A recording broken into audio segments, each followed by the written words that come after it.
If you like what I do, consider joining my channel or donating to my coffee. Links in the description. Yeah, this game looks pretty sweet with its cutting-edge DS-era pixels and top-of-the-line Metroidvania technologies, but can it run Doom?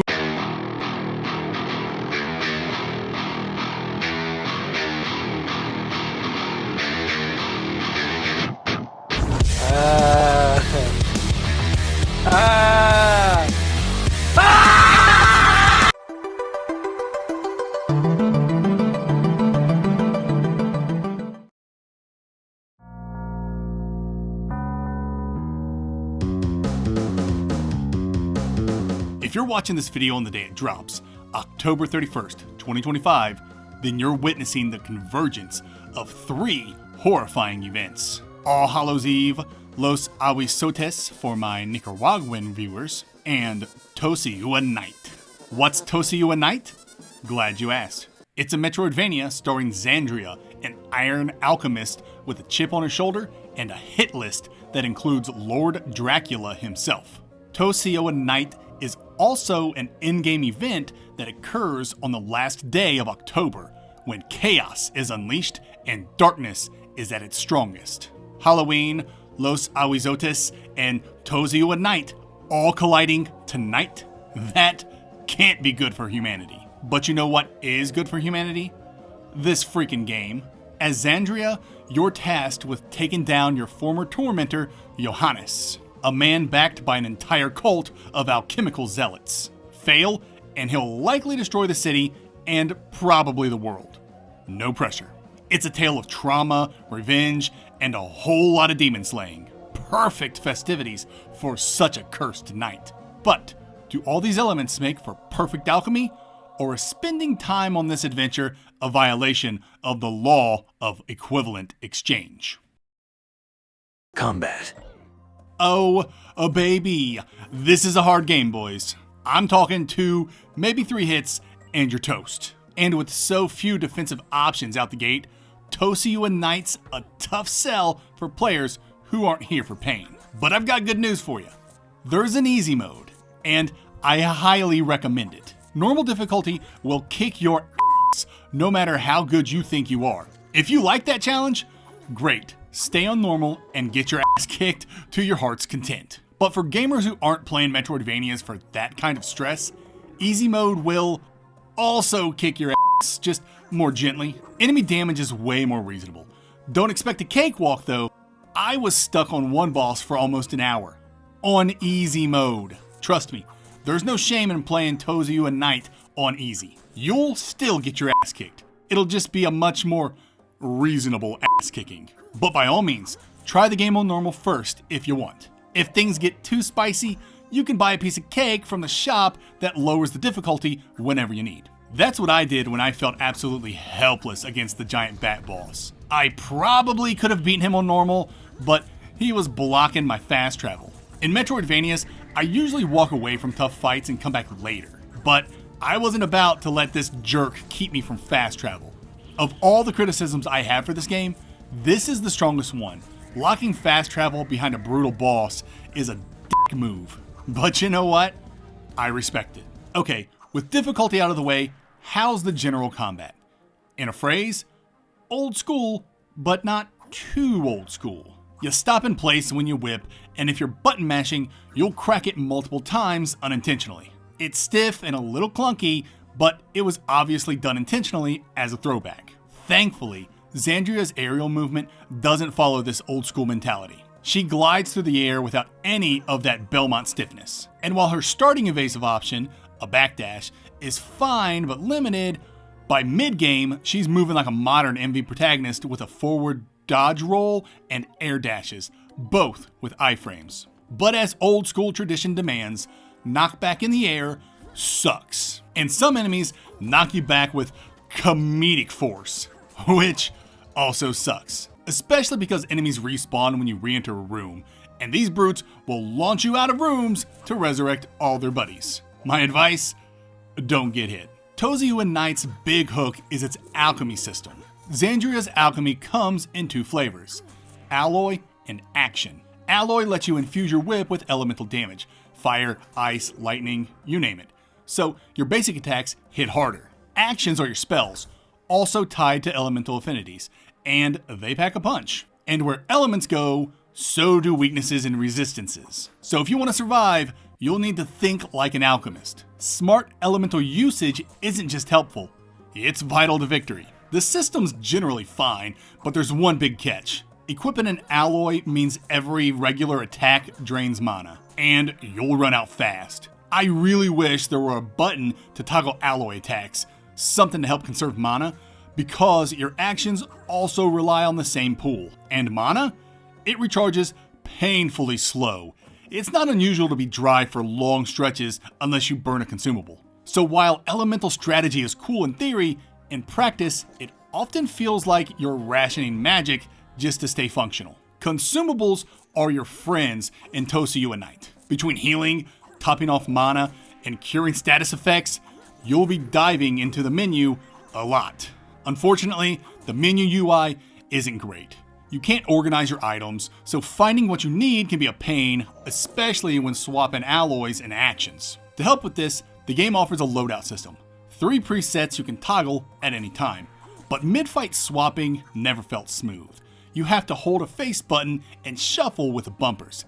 It's not bad, but it's not great either. To the game's credit, you can also swap loadouts from the menu, which is what I ended up doing.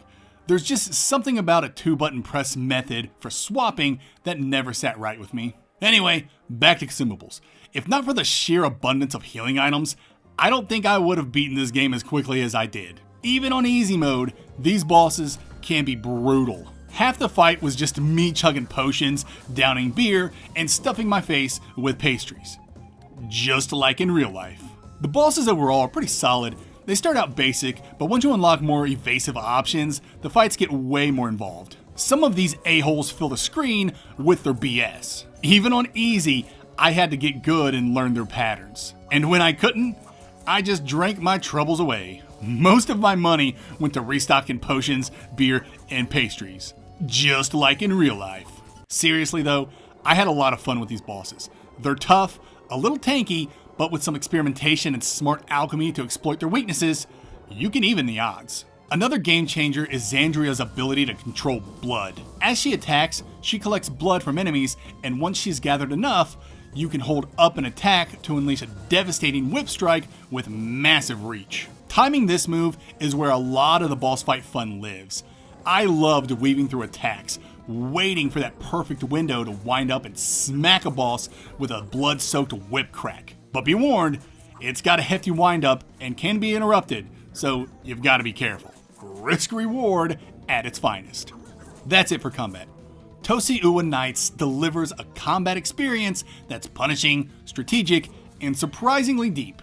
Between its old school whip mechanics, evolving evasive options, elemental alchemy, and blood-powered finishers, the game demands patience, experimentation, and a well-stocked pantry of potions and pastries. It's not always smooth, but when it clicks, it's a satisfying blend of risk, reward, and retro grit.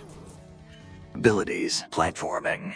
Xandria's got a ton of traversal abilities, but listing them all would spoil the fun. Just know that some of the more unique movement options are tucked away in your alloys and actions. So, experimentation pays off. That said, most of her toolkit will feel familiar. Double jump, slide, whip swing, but I've got to give the game credit for handing out the dash relatively early. It's technically mid-game, but when Castlevania makes you wait until the end for a dash, getting one halfway through feels like Christmas. As for platforming, it's solid, with a few hiccups. The moment-to-moment traversal feels fine, but the more demanding sections could use some polish. Xandria's controls just don't feel natural during high-intensity platforming. For example, once you jump off of a wall, you can't jump off that same wall again until you touch the ground. Sure, the game's designed around that quirk, but my brain isn't. I botched so many sections just trying to wrap my head around that foible. And then there's the whip swing. Sometimes I jump off of it and still have my double jump. Other times, no dice. I don't know if I was doing something wrong or if the game was just being picky, but the faster and more complex the sequence, the more likely my double jump wouldn't proc. Now, to To be clear, the moment-to-moment platforming is fine. The issues I ran into only popped up during a handful of challenge rooms, which make up maybe 5% of the game, if I'm counting the clock tower. Because of course there's a clock tower, don't act surprised. Point is, the platforming works great most of the time, but when things get demanding, you can feel how loose the controls really are. As for puzzles, Toziuha Nights is packed with them. Most are straightforward. Use this key to open these doors, or bring this item to that spot. But the game throws in enough curveballs to keep you on your toes. Not all of these curveballs are brain busters, but they're clever and varied. And then there are the brain busters, especially the sequence you'll need to crack for the game's secret ending. I'm not spoiling anything here, but I'll give you a hint. The game is very generous with how much you can mark up your map. So if you see something interesting or suspicious, mark it. You'll thank me later. I know I might have sounded dismissive about all the lock and key obstacles, but don't get it twisted.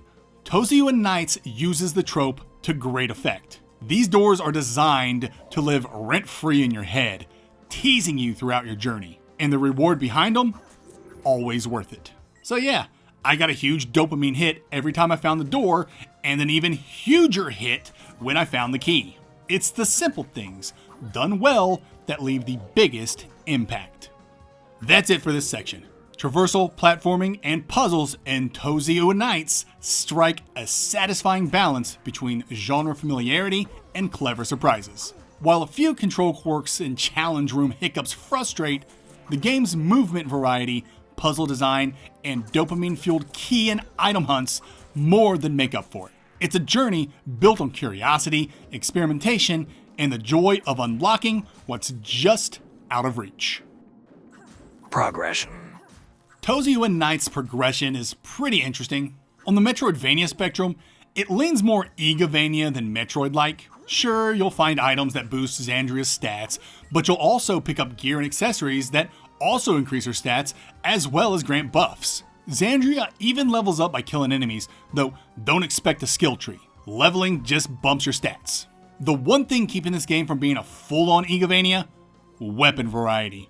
Xandria gets her whip, and that's it. The game also has crafting and blacksmithing, though here they're called transmuting and, circuit improvement. Transmuting lets you combine elements and materials to create gear, key items, and other useful stuff. Circuit improvement uses those same resources to create and upgrade your actions, aka spells, and skills, aka your abilities and traversal abilities. Both systems are essential if you want to survive, so get comfy with your crafting menu.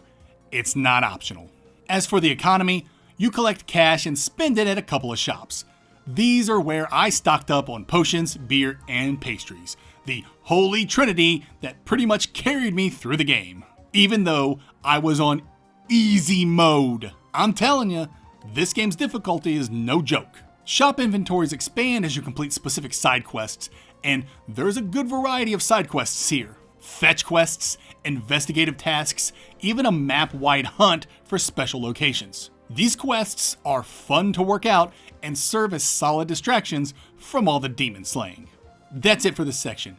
Toziuha Nights' progression blends classic Igavania structure with a few modern twists. Between stat boosting, elemental crafting, and a surprisingly robust side quest system, there's always something nudging you forward. Xandria's stuck with her whip, but the depth comes from how you build around it. Through upgrades, alloy usage, transmutations, and a steady diet of pastries and potion-fueled perseverance. Exploration. This is it. This is why you play Toziuha Nights, boys. The combat's solid, the platforming ranges from good to mixed, and the progression is fine, but the exploration? That's where the game sinks its hooks in. It's packed with glorious, impactful backtracking, the kind that makes you itch to revisit every locked door and suspicious nook. And I can hear the detractors now. Isn't too much backtracking a bad thing?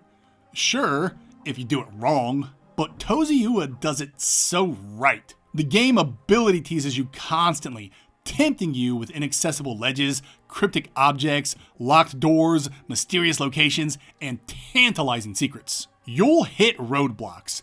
You'll stare at your map, hunting for that one missed lead. But when you finally find that skill that lets you dive deeper into a biome, or the key that cracks open a long-teased mystery, it feels so good.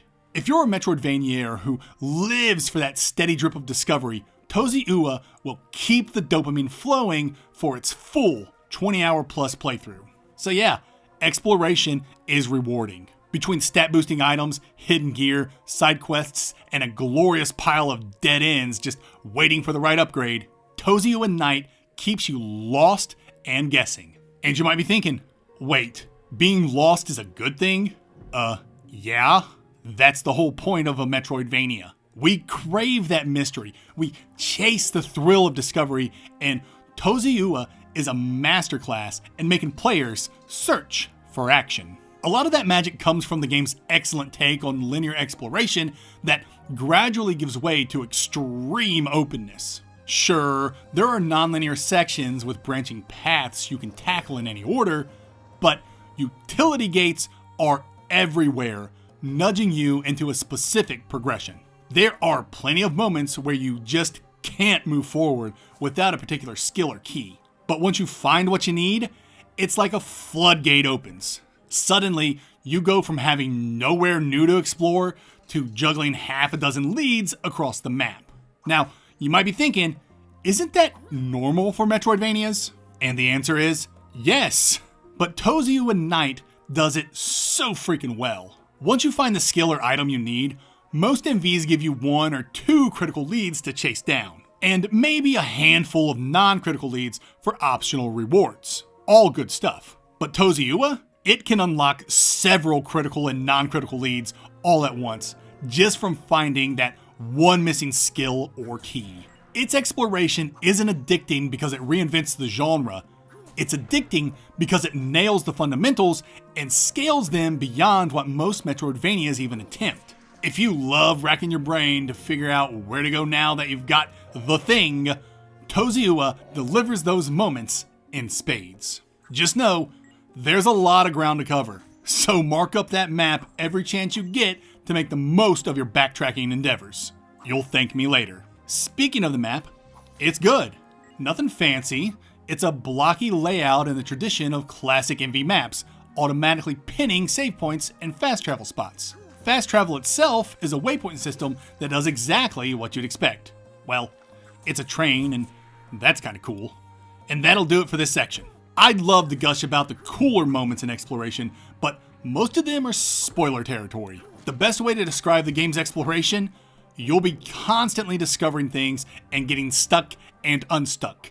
A tension relief loop that Metroidvaniers live for. So yeah, Toziuha Night's exploration isn't just good, it's the beating heart of the experience. It's a masterclass in breadcrumb design, utility gating, and dopamine-fueled discovery. Whether you're chasing cryptic leads, unlocking long-teased secrets, or just riding the fast travel train to your next mystery, the game keeps you hooked with a steady rhythm of curiosity and payoff. If you're the kind of Metroidvania who lives for the thrill of, I've got the thing, now where do I go? This game's got you covered. Just be ready for a whole lot of backtracking and dead ends. One final note, I played this game on easy, which felt much better paced and balanced overall. Normal, in my opinion, didn't offer that. I've read some user reviews, and I've seen plenty of critiques about how demoralizing it is to reach a new area in this game only to get one-shotted because you weren't supposed to be there yet. And yeah, that sounds miserable, and that's why I dropped to easy early on. So just keep that in mind. I played on easy.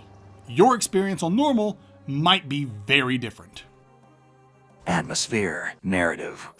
Clearly inspired by Castlevania, Toziuha Night brings all the gothic trappings. Spooky villages, creepy castles, and a dizzying clock tower. But it also surprises with biomes that break the mold, like a lush forest and a tropical island crowned by an active volcano. It's a mix of classic and unexpected, making for a visually diverse journey with our red-headed alchemist at the helm. The pixel work here is reminiscent of the DS-era Igavanias, and it looks great. Character sprites lean chunky, with just enough detail to let your imagination fill in the blanks. Monster designs, though, don't follow that philosophy. They're far more detailed than the humans, and like classic Metroidvanias, some even have unique death animations. It's pretty neat stuff. Overall, the tone Toziuha Night aims for is adventurous, with a heavy dose of spooky and mysterious. And you can definitely hear that in the soundtrack. I especially dug the more charged tracks during boss fights, but the atmospheric themes and creepier areas hit the right mood too. Moody, eerie, and just unsettling enough to keep you on edge. And that's the thing with Toziuha Night. Even though it's a Metroidvania, it ditches the genre's usual isolation and dread in favor of fast-paced action and high energy, more in line with classic Castlevania than Metroid. That's because Toziuha is, at its core, an action game. It just so happens to wear a Metroidvania badge. And you know what? It pulls it off. Toziuha Night is a fantastic action game and a fantastic Metroidvania, which is no small feat. Something else that stands out is the narrative. The English localization could have used another pass. Some lines have small grammar issues, but the actual plot and world building are genuinely compelling. The story's packed with expository moments that help you understand what Xandria's been through, and there are some surprisingly poignant beats that stick with you. That fog-covered town sequence, pretty cool stuff. Now, I'm not saying this story's gonna change your life, but I am saying the dev tried some interesting things to get his tale across, and I appreciate that. The game's quote-unquote magic system is especially intriguing. You can see the Fullmetal Alchemist inspiration, but there are also sparks of originality that have me genuinely curious about what comes next in this world. And that's saying something, because if I'm waiting to see what happens next in your story, you've done something right. There are 4 endings, and each one reveals a little something about a protagonist, so it's worth chasing them all. The best part? You'll need to uncover specific events and secrets to unlock each one, and figuring out how to do that is both logical and satisfying, even for the 4th secret ending. But fair warning, the secret ending is no small task. I won't spoil it, but here's a hint. Do every side quest you come across and mark up that map with anything suspicious. You'll thank me later. That's it for this section. Toziuha Night delivers a rich, gothic adventure that blends high-energy action with classic Metroidvania exploration. Its atmospheric biomes, punchy soundtrack, and layered narrative create a world that's both familiar and refreshingly bold. While the localization has a few hiccups, the story, magic system, and multi-ending structure offer plenty to chew on. And if you're the kind of player who loves uncovering secrets and chasing that final piece of the puzzle, this game is going to be right up your alley. Final thoughts and score. Toziuha Night is a gritty, gothic Metroidvania that thrives on exploration, challenge, and alchemic flair. Its combat is punishing but rewarding, at least on easy mode. Its traversal layered with clever secrets, and its world rich with atmosphere and narrative intrigue. While the localization and UI have rough edges, the normal difficulty is, in my opinion, way too brutal. The game shines when it leans into its strengths: breadcrumb-driven discovery, elemental strategy, and that sweet, sweet dopamine of unlocking what once felt unreachable. And I have to give credit where credit's due. Though the intended experience, in my opinion, was a little over the top with its difficulty, adding in the easy mode saved the game for me. I award Toziuha Night, Order of the Alchemists, a 7.5 out of 10. Toziuha Night is available on PC and Switch. I played the game exclusively on the Steam Deck. The only issue I had was that the rumble feature was out of sync and lasted too long while playing docked with a PS5 DualSense controller. But I just turned off the vibration and was good after that. Other than that, I had 0 issues and therefore give the game a Steam Deck rating of verified. Pair placement. Toziuha Night, Order of the Alchemists isn't a perfect game, but what game is? Its normal difficulty curve is punishing to the point of frustration, but easy mode offers a much more balanced experience without sacrificing depth. Combat is stiff but strategic, platforming is clever if occasionally clunky, and the narrative, despite some localization hiccups, offers enough intrigue to keep you invested. But it's the exploration that does the heavy lifting. Overcoming obstacles, chasing mysteries, getting stuck and unstuck, that's the kind of experience Metroidvaniers crave. Toziuha Night transmutes its place into the A tier.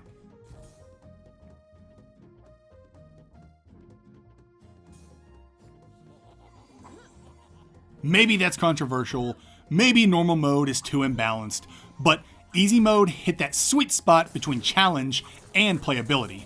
And like I said, exploration carried this game hard. I loved ping-ponging between biomes, diving deeper into each area as I unlocked new skills and uncovered hidden items. That old-school look and feel always resonates with me. More importantly, you can feel the devs' love for the genre in every pixel. The Order of Ecclesia inspiration is unmistakable.